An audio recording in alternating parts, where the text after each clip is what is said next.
Hello, everyone, and welcome to the Wilson Center. I'm Ambassador Mark Green, and I'm fortunate enough to serve as President and CEO. Fortunate because we're a unique institution in foreign policy, congressionally chartered, scholarship-driven, and fiercely independent and nonpartisan.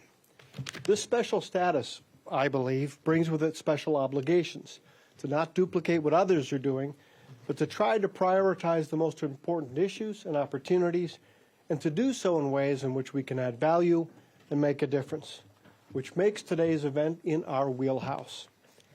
Next month here in Washington, we'll mark the 75th anniversary of the North Atlantic Treaty Organization, NATO.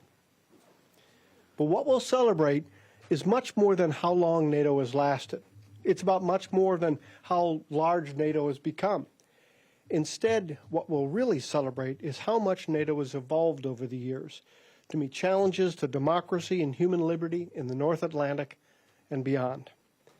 As Americans all too often forget, NATO's famous Article 5 principle that an attack on one is an attack on all has only been invoked once, right after 9/11, and for a scenario that NATO's founders could hardly have imagined. Earlier this year, I had the chance to travel all around Ukraine, including to places like Kharkiv and Odessa, with a team from the UN's Refugee Agency. I was struck by the resolve and resilience of the Ukrainian people. Everywhere I went, Ukrainians told me the same thing. Tell America we are tired, but not exhausted. I was also struck by the callous disregard for human life that seems to animate Vladimir Putin's tactics. His forces are willing to bludgeon Ukrainian communities indiscriminately, committing atrocities and striking civilian targets like schools and clinics wherever they can. I was also struck by the sincere belief of leaders in Ukraine, Moldova, Poland, and elsewhere that Putin's plans extend well beyond Ukraine. The same disinformation tactics and efforts at intimidation that preceded the full-scale invasion of Ukraine are beginning to be seen elsewhere. As we'll hear about today and next month, NATO has not been standing still. On the contrary, it has reformed, reshaped, and reaffirmed itself so it is every bit as relevant today as it was 75 years ago, if not more so. Mr. Secretary General, we are honored to host you. At the Wilson Center, our work on NATO is supported by multiple programs, demonstrating the breadth of the alliance's work. Our Global Europe program leads our work on the security architecture that today's NATO represents. Our Environmental Change and Security program examines the nexus of evolving climate extremes and their impact on defense, something I know that you have championed.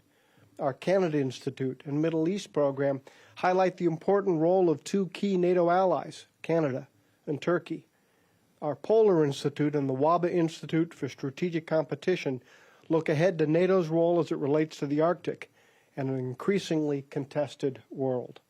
And our History and Public Policy program keeps us grounded in the hard-earned lessons of the alliance over its 75-year history. NATO Secretary General Jens Stoltenberg is joining us today to outline the alliance's goals and priorities, to address the challenges ahead, and to highlight the importance of unity ahead of its historic anniversary. He's led the NATO alliance since 2014, and his mandate has been unanimously extended 4 times. That's no surprise, for he's guided the alliance through a remarkable period of transformation and challenge. During his time, NATO has enlarged to include 4 new members: Montenegro, North Macedonia, Finland, and Sweden. As those of us who are recovering politicians can attest, expanding your constituency so also expands your challenges to unity and resolve.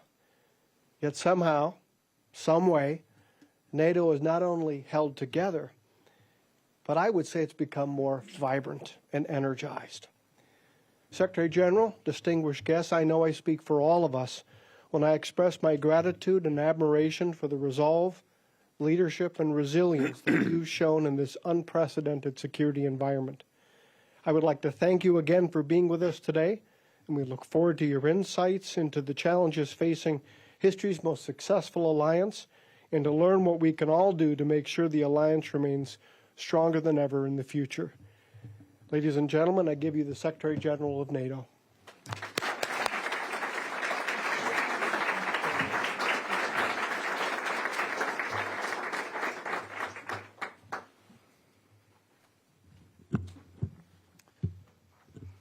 Ambassador Green, good morning, everyone. It's great to be back in Washington. Great to be here at the Wilson Center. As you all know, this institution has a reputation for academic and policy excellence. It carries the name of Democratic President Woodrow Wilson, and it is located in a landmark building named after Republican President Ronald Reagan. And it is supported by the United States Congress. So the Wilson Center truly embodies bipartisanship and American leadership on the world stage, which has been crucial to keeping the transatlantic relations and NATO strong for over 75 years. Our security is closely intertwined. President Wilson learned that lesson over 100 years ago. At first, he wanted to keep the US out of the Great War, but he eventually changed course, realizing that America could never be safe without a Europe at peace. Just 2 decades later, Franklin D. Roosevelt promised not to send American boys to yet another war in Europe, and to maintain America's neutrality. But after Pearl Harbor, he decided otherwise. So twice when Europe has been at war, the US has chose isolationism. And twice it realized that this did not work. That was true then, and it's even more true today. The vast Atlantic and Pacific oceans do not protect the US in an age of rising global challenges.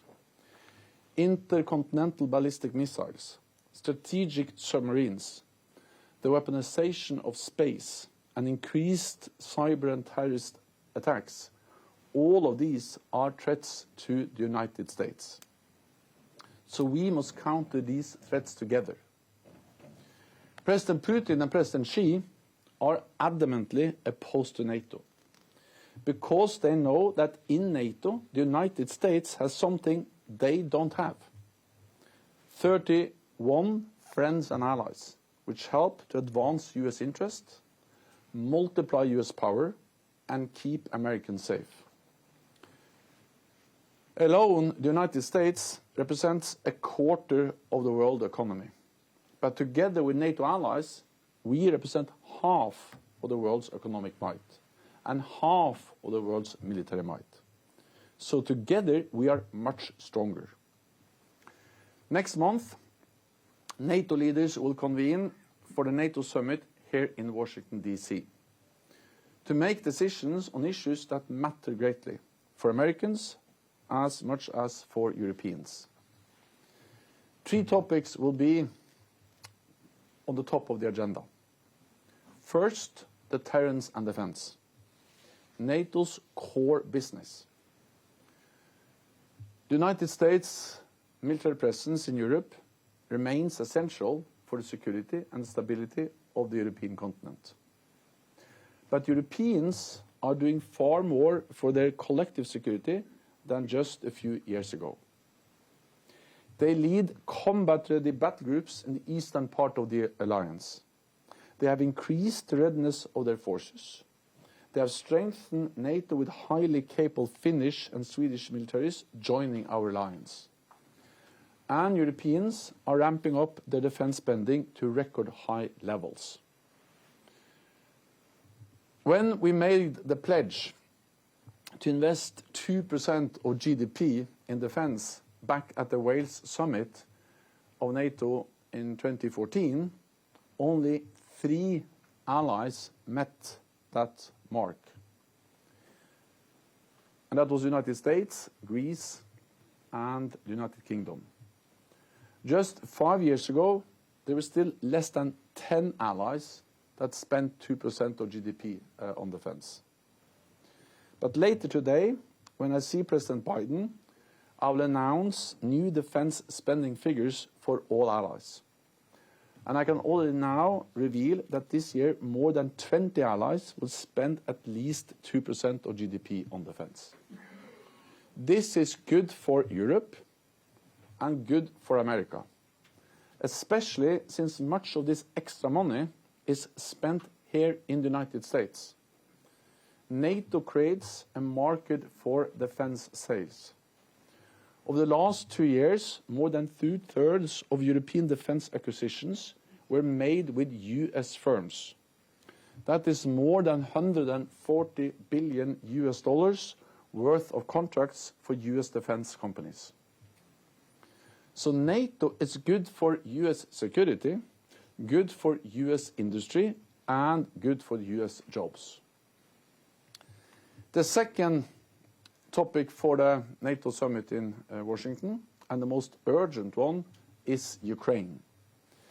Since Russia's full-scale invasion, NATO allies have provided unprecedented levels of support. This has been indispensable for Ukrainians to fight back and survive as a sovereign nation. But this winter and spring, we saw serious delays and gaps in delivering support, with consequences on the front line. We cannot let this happen again. That is why, at the summit, I expect allied leaders to agree for NATO to lead the coordination and provision of security assistance and training for Ukraine. It is also why I have proposed a long-term financial pledge with fresh funding every year. The more credible our long-term support, the quicker Moscow will realize it cannot wait us out, and the sooner this war can end. It may seem like a paradox, but the path to peace is therefore more weapons for Ukraine. I strongly welcome the $60 billion package that the US Congress passed in April. This is significant and complement efforts by other NATO allies. Since the full-scale invasion in February 2022, European allies and Canada have provided around half of the military aid. If we add financial and humanitarian support, non-US allies have provided significantly more than the United States. So ensuring Ukraine prevails is a real transatlantic effort, an effort that also serves US security interests. By allocating a small fraction of its defense budget, the United States helps Ukraine to destroy a significant share of Russia's offensive combat capabilities, without putting a single American soldier in harm's way. We must ensure that Putin's aggression doesn't pay off, today or in the future. That is why, at the summit, we will continue to bring Ukraine ever closer to NATO membership, so that when the time is right, Ukraine can join without delay. The third major topic for the summit is global partnerships, especially in the Indo-Pacific. The war in Ukraine demonstrates that our security is not regional, it is global, not least because of the support we know Russia is getting from China and others. Beijing is sharing high-end technologies like semiconductors and other dual-use items. Last year, Russia imported 90% of its microelectronics from China, used to produce missiles, tanks, and aircraft. China is also working to provide Russia with improved satellite capability and imagery. All of this enables Moscow to inflict more death and destruction on Ukraine, bolster Russia's defense industrial base, and evade the impact of sanctions and export controls. Publicly, President Xi has tried to create the impression that he's taking a back seat in this conflict to avoid sanctions and keep trade flowing. But the reality is that China is fueling the largest armed conflict in Europe since World War II. And at the same time, it wants to maintain good relations with the West. Well, Beijing cannot have it both ways. At some point, and unless China changes course, allies need to impose a cost. Russia is receiving support from others too. North Korea has delivered over 1 million artillery shells, and Iran has delivered thousands of deadly Shahed drones. In exchange, Pyongyang and Tehran are receiving Russian technology and supplies to help them advance their missile and nuclear capabilities. The growing alignment between Russia and its authoritarian friends in Asia makes it even more important that we work closely with our friends in the Indo-Pacific. I have therefore invited the leaders of Australia, Japan, New Zealand and the Republic of Korea to the NATO summit in Washington next month. Together we can uphold the international rules-based order and protect our shared values. So, ladies and gentlemen, for 75 years, the United States has been the driving force at NATO, helping preserve peace and prosperity across the Euro-Atlantic. And for 75 years, keeping NATO united and strong has been in America's national security interest. As NATO Secretary General, I have had the privilege to work with 3 different US presidents and different US administrations. All have supported NATO. And in fact, since 1949, every US president, every US Congress, and millions of Americans have been staunch supporters of NATO. Because a strong NATO is in the vital national interest of the United States. This was true 75 years ago. It is true today and will continue to be the case in the future.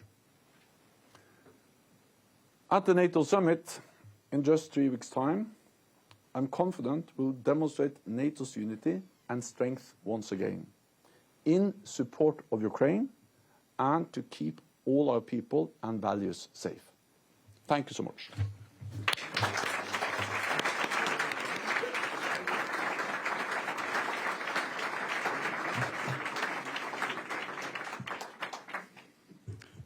Well, Mr. Secretary General, again, it's just an absolute pleasure and honor to have you with us here at the Wilson Center. I'm Ambassador Philip Rieker. I'm the chair of the Global Europe program here at Wilson, and I had the great honor to sit at tables with the Secretary General earlier in my capacity as Assistant Secretary of State for Europe with both Secretary Pompeo and with Secretary Blinken, and having also served as a career diplomat much of that time in the Balkans during the presidency of President Obama. We share this decade of engagement, and I can tell you that NATO's crucial role as part of U.S. defense, our role in the transatlantic alliance has been so important to U.S. success there. I want to start by going to your first point, deterrence and defense, and the essential role that NATO plays in that for the United States, because I think sometimes this is lost on the broader American public. Now, as leaders gather next month and mark the 75th anniversary, it's important to remember that from its founding in 1949, NATO has been and remains very much to this day a defensive alliance. 32 allies, including the United States now, have taken, over a series of decades and generations, have taken independent and sovereign decisions, often backed by national referenda, to become members of an organization committed to common defense. And as we've heard from the Secretary General, they're doing more. All allies are doing more at unprecedented rates. What I want to ask you about is that Vladimir Putin, the leader, the authoritarian leader of Russia, while he has changed his narrative and justification for his war against Ukraine over the past 2.5 years, and of course since he invaded Crimea in 2014, he continues to point to NATO, and particularly Ukraine's aspiration of membership in NATO, as threatening to Russia. Why do you think Vladimir Putin has been successful, certainly in his own country and increasingly in other parts of the world, in painting NATO as an aggressor with offensive intentions against Russia, when it is so clearly defined at its basic roots for 75 years as a defensive structure and organization? So first of all, it's great to see you again. I remember very well when we met in different capacities, and it's great to see you here. So first of all, I think we need to distinguish a bit, because Putin has not been very successful in convincing people in NATO countries that NATO is responsible for this war. Because if you look at opinion polls, and if you look at actually the parliaments that are elected across this alliance, there is overwhelming support to Ukraine. And that's also the reason why we are able to continue to step up, both in the United States, but not least in Europe. European allies are now matching what the US is doing when it comes to military aid, and if you put the humanitarian and economic aid on top, European allies are actually providing significantly more, and especially if you compare with GDP. So yes, of course, when we are 32 democracies, there are different voices, there are different opinions, but the overwhelming majority supports the idea of supporting Ukraine.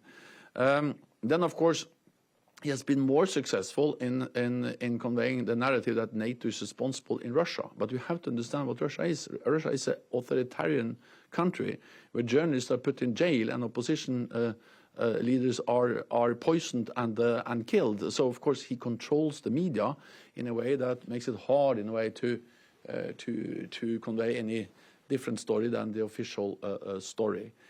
But more importantly is that NATO is a defensive alliance, and it's absolutely wrong, this idea that Ukraine was a threat to Russia. Ukraine has never been a threat to Russia. The whole thing started with Russia annexing Crimea back in 2014, after Russia actually signed different documents, agreements, after the end of the Cold War, recognizing Ukraine as a sovereign independent state, including the Budapest Memorandum, where Ukraine gave up its nuclear weapons. Ukraine was actually one of the largest nuclear powers in the world after the end of the Soviet Union. They agreed to give up all those weapons, but in return, Russia recognized Ukraine within its international recognized borders. Then they annexed Crimea. Then a few months later, they went into Eastern Donbass. Then we had the Minsk I agreement. They violated that, and they pushed the border even further west. We had the Minsk II agreement, and then they waited for 7 years, and then they launched a full-scale invasion. So there's no doubt that the aggressor is Russia, and that's a blatant violation of international law. Ukraine has the right to self-defense that's enshrined in international law, and we have the right as friends of Ukraine, as NATO allies, to support Ukraine in upholding the right to self-defense. That doesn't make us party to the conflict. And from the beginning of the war, for NATO, there have been two main tasks. One is to support Ukraine, and the other is to prevent this conflict from escalating to become a full-scale conflict between NATO and Russia in Europe. And that's the reason why we don't send in NATO troops, why we don't involve NATO forces directly, but why we support Ukrainians in defending their land. So, yeah, so in short, NATO remains a defensive alliance. The aggressor is Russia. There's a pattern of aggressive Russian behavior against Ukraine over many years, and we are supporting them to uphold their legal right for self-defense. I think it's absolutely important to underscore that narrative and that timeline to show, because in fact, Putin has proved to be exactly the threat that we hoped was gone at the end of the Cold War. And indeed, we took steps to reduce troop presence. There was a feeling that we were secure under these agreements. But what is at stake, if we can pursue this a little further, if Putin actually prevails? Ukraine does not prevail in this conflict, and Putin prevails. Many were skeptical when the United States and other intelligence agencies, other countries reported of what Putin was doing, raised the alarm as Putin prepared his full-scale invasion of Ukraine. That intelligence proved to be spot on. And now we hear warnings that Putin would not stop with Ukraine, Moldova, Georgia, perhaps even Baltic countries, the Western Balkans, where countries have become members of NATO. Would Putin, do you think, invade or attack a NATO country in trying to reconstruct this concept of a near abroad or a sphere of influence? And how real is that threat? I think it's no doubt that President Putin is trying to re-establish a sphere of influence to ensure that Russia has control over neighbor countries.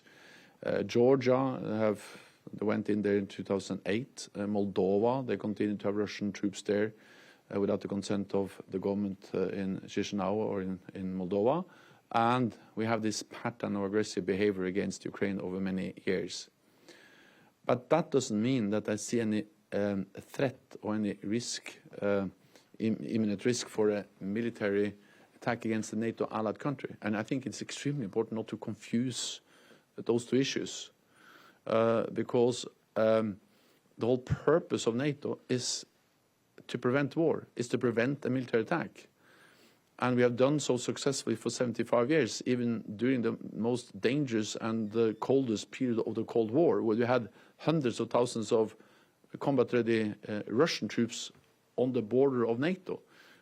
We had West Berlin in the middle of East Germany, and throughout those decades, we were able to deter any Soviet or Russian aggression against NATO territory, because it was so clearly communicated that an attack on one ally will be an attack on all allies. And since we continue to be clear that this applies, that NATO is there to protect and defend all allies, not only in words are we communicating that, but actually we have, since 2014, the illegal annexation of Crimea, we have implemented the biggest reinforcement of collective defense in generations, with, for the first time in NATO's history, combat-ready troops in the eastern part of the alliance, with high readiness of our forces. Now we have 502 troops on high readiness, with significantly more defense spending, investing in advanced aircraft, F-35s, ships, battle tanks, a lot of high-end capabilities. So we do all of this not to fight the war, but to prevent the war, and to remove any room for misunderstanding or miscalculation in Moscow about our readiness to protect every NATO ally. And as long as we are sure that there is no room for misunderstanding, miscalculation in Moscow or any other capital of any other potential adversary, there will be no military attack against the NATO ally.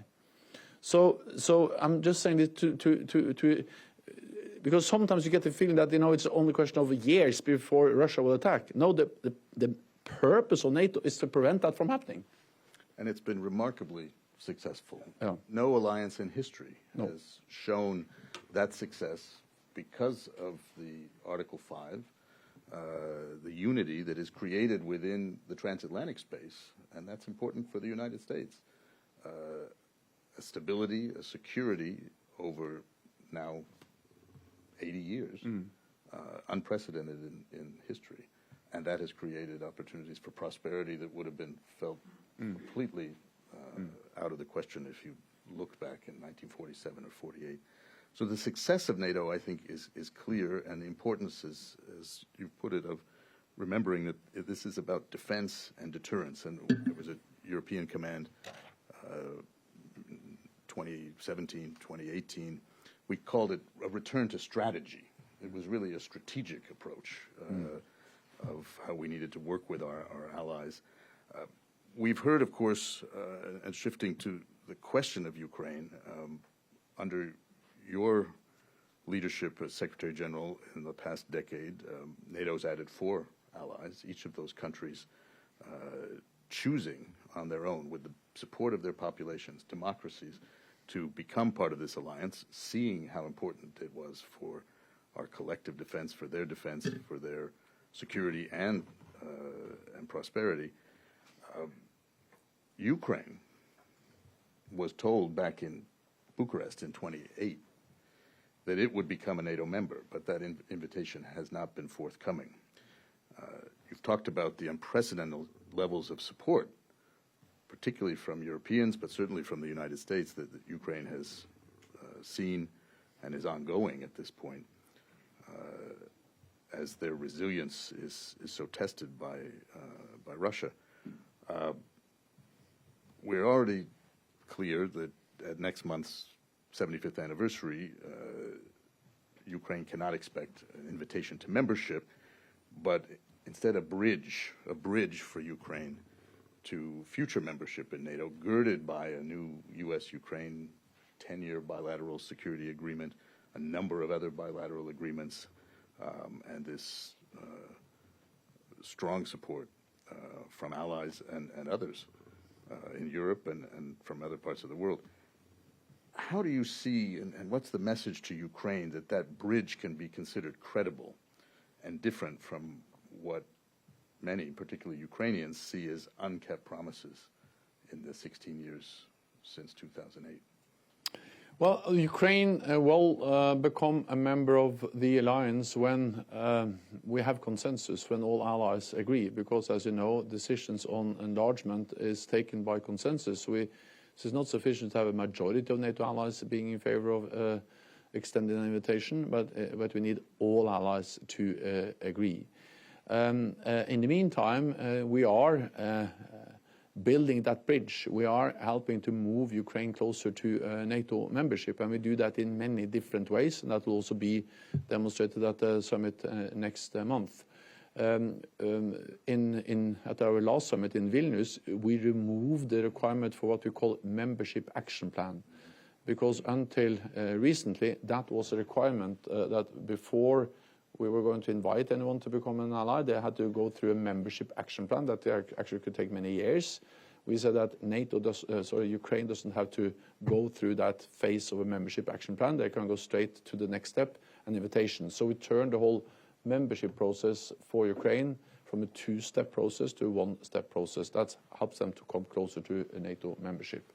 The second thing we did was to establish something called the NATO-Ukraine Council, which is actually a council that where we sit together, all 32 allies and Ukraine as equals. We can make decisions together, and we can consult together. And this council has now lasted for almost a year. It has proven to be very effective.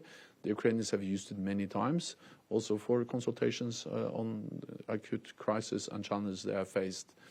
So that's also a way to deepen our political cooperation. And thirdly, and perhaps most importantly, is that we are helping to ensure that Ukrainian armed forces are more and more interoperable with NATO, meet the NATO standards, the NATO doctrines, the NATO way of operating.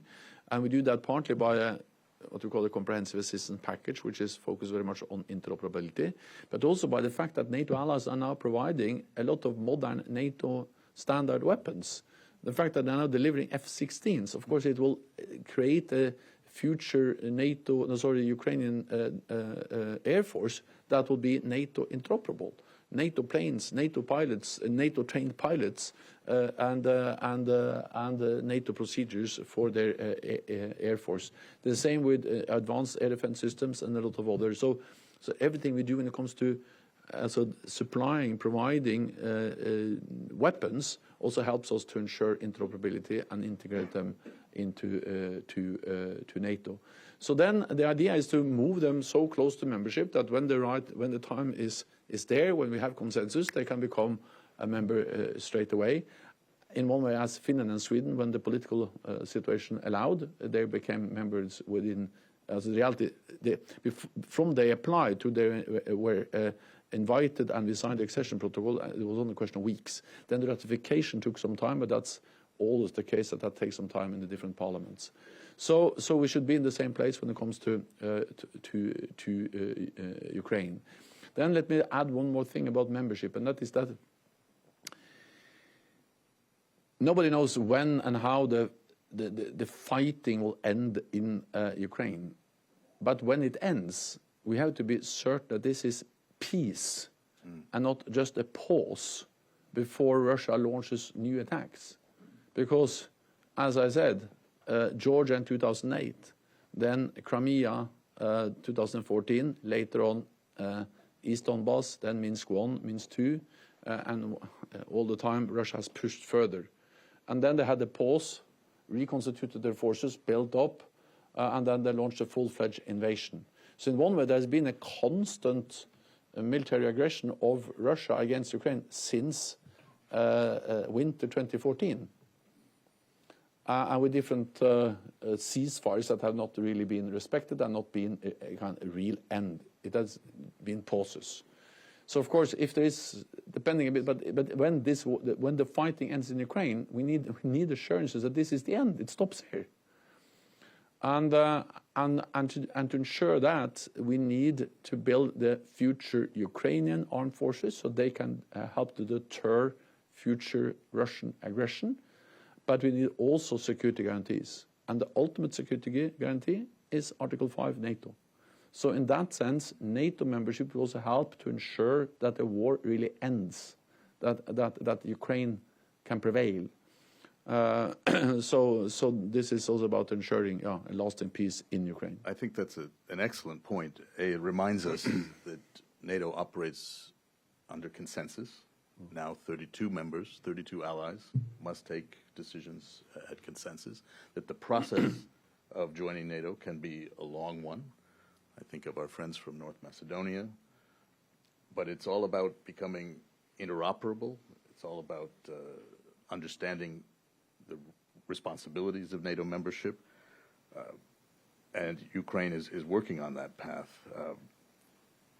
I think it may be important to underscore that over the weekend in Switzerland, we saw again strong support from around the globe for Ukraine's call for peace. But as you put it, Secretary General, a just peace, not a pause, not a frozen conflict that Russia can use to regroup its forces and continue periods of instability. In fact, as you say, NATO has shown now for 75 years that it is what has helped preserve the peace. We didn't have war between Russia and the West, the Warsaw Pact and NATO, because of this defensive position of NATO. Now, Putin, of course, has shown no indication of any consideration of halting the slaughter and destruction. In addition to the remarkable resilience of the Ukrainian people that many questioned and doubted at the beginning of this war, there has been this great unity of the international community. How do you assess the future of Allied resolve? Do you fear that something could shake that resolve, that could change that resolve? Or from your experiences over the past decade, but what you've certainly seen during the first 2.5 years of this war, is that resolve solid? It is solid, and we have, over the last years, also with different governments in Europe, but also with different administrations in the United States, proven that NATO is able to adapt, NATO is able to respond to a more dangerous world. And as I said, we have, over the last years, since 2014, implemented the biggest reinforcement of our collective defense, with more troops, high readiness, more new military domains, cyber, space, and significantly increase defense spending across the alliance. So we have demonstrated that not only in words but also in deeds. Then of course for the future you never have guarantees. It's not written in stone that North America and Europe will stand together forever. It is our responsibility as citizens, as political leaders, as people living in North America and Europe to ensure that remains the case. It's a decision we have to take in one way every day. It's like a marriage, you know. You have to deliver. You have to commit. And therefore, it's not a law by nature that Europe and North America will stand together. But I'm an optimist because it is so obviously in our interest to stand together. We are just safer together than alone. It will be stupid and for both North America and Europe if we start to be divided. And especially in a world where we are afraid of not only Russia, but also the security consequences of China for our security. As I said, of course, NATO is good for European security, but NATO is also very good for US security. The United States is big, but it's not that big. So it's 25% of world GDP. If you add all NATO allies, we are 50%, twice as big. That matters. And that speaks to China. That speaks to President. I think size matters, yeah, and it speaks to any potential adversary, Beijing, Moscow, whoever. So it is an enormous advantage for the United States to have 31 friends and allies. Some small, some medium-sized, and some big. So why shouldn't you be happy having all those friends? They may be, what I say, not always agreeing with you on all issues, but that's not necessary. It has never been the case. As long as we agree, North America and Europe, to protect and defend each other, then we will not be attacked. And these are the ideas that President Wilson first discovered as he searched for ways to have a peace that could be lasting, not just in Europe, but globally. Certainly the legacy of FDR, but as you mentioned, also President Reagan and his determination to stick with our allies and the importance of NATO in that. There's a lot of talk these days about China, people debating where we should be focused.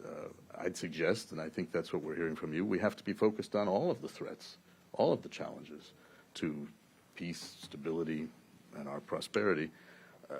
You've mentioned, and it's worth underscoring, President Xi is enabling Russia. His support for Russia, and that comes with support from Iran and North Korea as well, is something that we've got to keep in mind and be able to address those security challenges from all parts of the world as we have in the past. I just want to underscore what I think is your point, is that NATO and the U.S. Leadership within NATO is very much part of our way to address and defend and deter China as well. Yeah, absolutely. And I think this idea that we can distinguish between the threats we see in Europe posed by Russia and the threats and the challenges we see in Asia Pacific posed by China, that we can separate those, is wrong. Our security is global, not regional, and that's very clearly demonstrated in Ukraine. China is the main supporter of Russia's war effort in Europe, in Ukraine. Iran and North Korea are helping Russia's war effort in Ukraine. So this is interlinked, and if President Putin prevails in Ukraine, it's not only a tragedy for the Ukrainians, it sends also a very clear message to President Putin, but also to President Xi, that when they use military force, when they violate international law, they achieve what they want. So if you are afraid of Chinese aggression in the South China Sea or Taiwan, then you should be very concerned about Ukraine. And I met the Prime Minister of Japan not so many months ago, and his message is that what happens in Ukraine today can happen in Southeast Asia tomorrow. So the alignment of Russia and China is stronger and closer than ever, and if you add on that North Korea and Iran, this idea that in a way these are two different things. It is authoritarian powers standing together, challenging us in different theaters, but they are aligned when they challenge us. So again, for the US to have NATO on board when you address the challenges of China is a huge advantage. I think that's that point. And that's also why President Xi is so adamant against NATO. I mean, it is his interest to weaken NATO, and therefore it should be in the US interest to strengthen NATO. I have two other questions, and then we're going to turn to the audience. Another point of that, where China and Russia have been involved in a different domain, that is a geographic domain, is in the Arctic.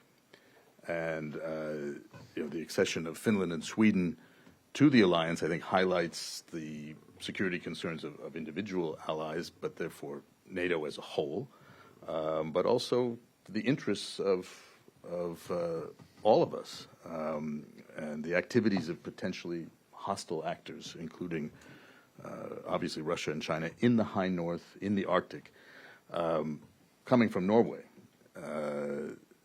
I don't want to miss the opportunity to draw on your particular insight and expertise in this geographic domain. As Ambassador Green said, we have a polar studies program here at Wilson. What can you tell us about the current situation in the Arctic and how NATO is addressing concerns about security there? So first, as you said, I'm from Norway, and sometimes I feel a need to say that the Arctic is not that different from what is not the Arctic. Also, the Arctic is some land and some sea, and sometimes there is some ice on that sea, but actually it's less and less ice and more water. And for the land territory, all the normal rules and international rules applies, and for the sea territory, the whole North Pole and all, that's the UNCLOS of the UN Convention on also the Low Sea. It's a bit colder and darker. That's correct. Part of the year. Yeah, but actually part of there is actually no midnight sun. So on average, it's quite okay. But I say this because it sounds sometimes that the Arctic is very different. Well, it's about having military presence. It's about conducting deterrence and defense, as we do everyone else, all other places. And half of my country, half of Norway, is actually north of the Arctic Circle. And sometimes you get the impression it's only polar bears and there's some reindeers up there. There's a lot of people doing normal things up there, and NATO, so it's land and sea. Then out of the 8 Arctic countries, with Finland and Sweden in NATO, 7 are now NATO allies. So NATO is present with our land forces, our sea forces, naval forces, our air forces. So when we invest more in F-35s or new frigates or new submarines or maritime patrol aircraft, then we also invest in capabilities which are relevant for the Arctic. We're exercising more. We are more present there. So that's a good thing. And of course also a reflection of that Russia has reopened all bases in the high north, in the Arctic, from the Cold War era, and also the fact that we see more Chinese presence. And the Arctic is also changing in a way that the ice is really melting, and the temperature increasing much faster in the high north than in the rest of the world. So I have been. So one thing is Norway, but north of mainland Norway, you have something called Svalbard. That is really high north, and the ice shields and the ice we used to have there has really diminished. So of course this makes it easier to operate. It's less ice, At some stage, maybe also be much easier to operate along the north, what you call northeast passage. There are challenges there because Russia would like to control that passage. China wants to be China wants to join the Arctic Council. I met them many times when I was Prime Minister, and they told me that they're a near Arctic country, which is a bit but near Arctic. But they want to be part of this, and of course with climate change, it is more accessible. Then, being here in North America, I know that you have NORAD. I visited Cambridge Bay in the Arctic of Canada last summer, and of course that's also NATO, and it matters. And the shortest distance to launch missiles from Russia to North America is not over the Atlantic; it's over the Polar Sea. So everything you do up there in the Arctic is about defending North America, especially against all kinds of nuclear and air-launched missiles.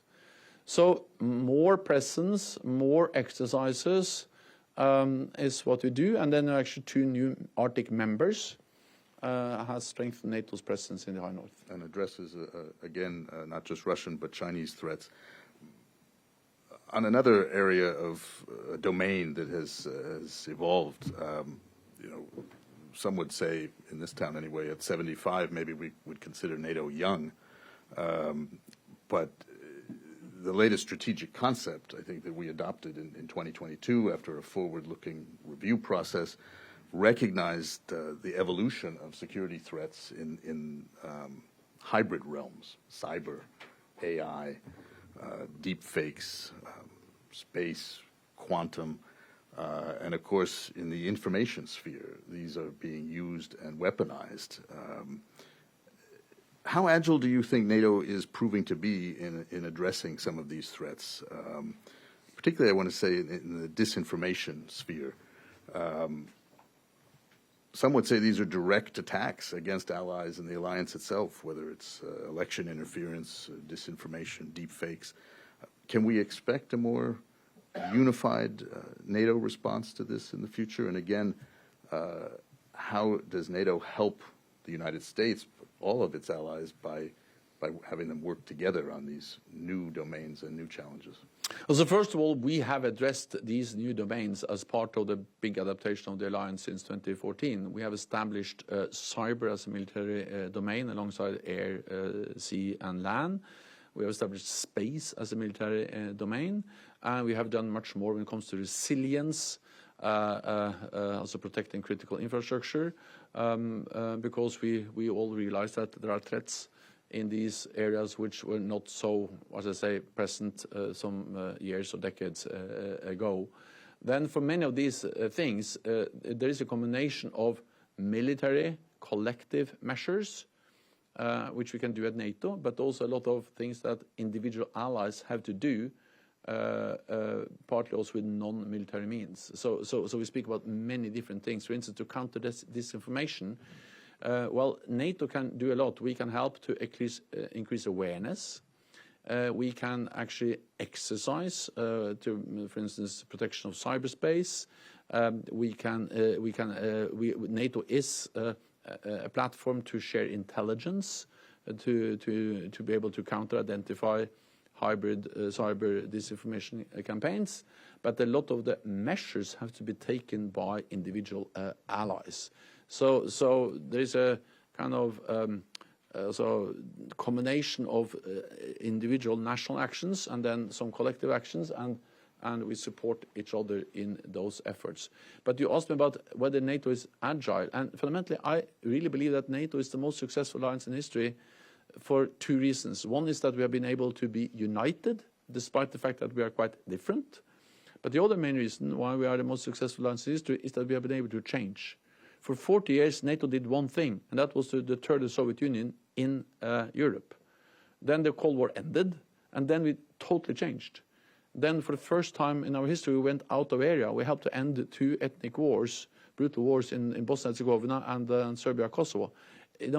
just months before we did that, it was ruled out that that was anything NATO could think about. But then suddenly we were in Bosnia and later on in Kosovo. Then after 9/11, we were at the forefront fighting terrorism, and NATO allies were together with the US there for 20 years. Again, many have thought that was impossible. Well, we proved it possible for 20 years.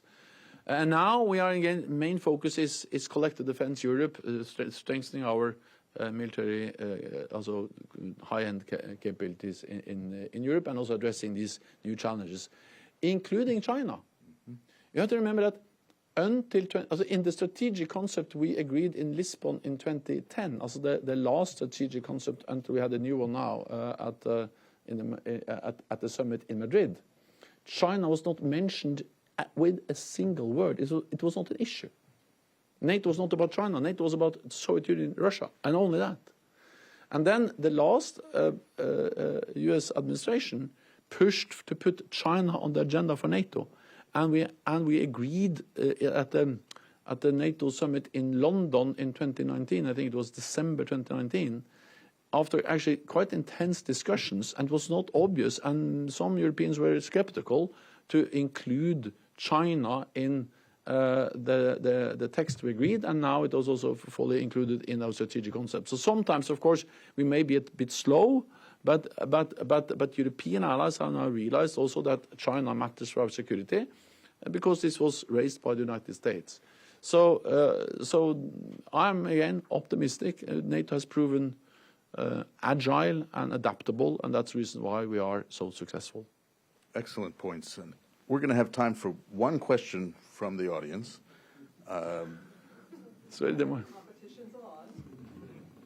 Well, the hand I see is in the front row from our Polish colleague. Yes, I represent the embassy of Poland over here, and I will start by extending my gratitude and appreciation for the important brief and very valuable insight you shared with us today. And my question pertains to the current situation that we are facing in Eastern Europe now. Particularly, I am referring to the border which we share with Belarus. You see the weaponized migration.